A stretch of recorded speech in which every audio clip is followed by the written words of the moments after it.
तो बात करते हैं इस वाले क्वेश्चन की। तो यहाँ पर बोला H प्लस हीट, मतलब जब भी OH दिख गया तो H2 निकालना है हीट से H प्लस मतलब H2 निकलता है, पानी निकलता है। तो OH तो यहाँ का निकल गया, H यहाँ का भी निकल सकता है, यहाँ का भी निकल सकता है। यहाँ का निकलेगा तो मोर एल्केनेटेड एल्किन बनेगा, और यहाँ का निकलेगा तो लेस एल्केनेटेड एल्किन बनेगा। जब यहाँ ये वाला हाइड्रोजन जब निकलेगा तो बनेगा एल्किन, बनने वाला जो होता है वो कुछ ऐसे होगा। बनने वाले एल्किन की अगर मैं बात करूँ तो वो कुछ ऐसे होगा।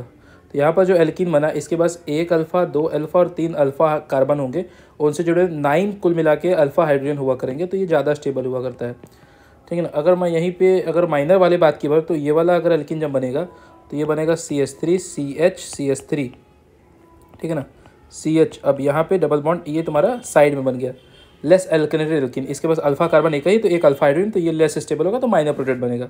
अब बोल रहा है बी वाले पार्ट में कि अगर ए वाले पे अगर हम HBr पेरोक्साइड करा दे, तो इस पे अगर हम HBr और sorry in the absence of peroxide simple HBr का मार्कोनिकॉफ एडिशन हो जाया करेगा।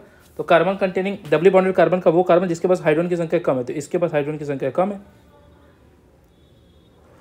ठीक है, इसके पास हाइड्रोजन की संख्या कम है।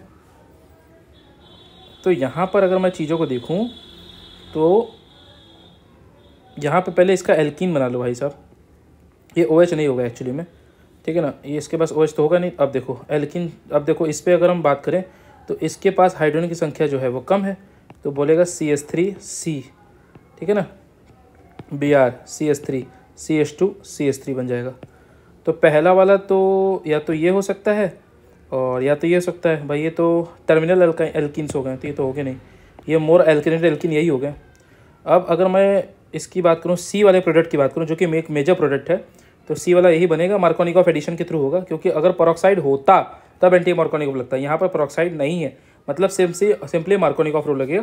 तो ये वाला इससे मैच करा, तो ऑप्शन नंबर 1 इज राइट।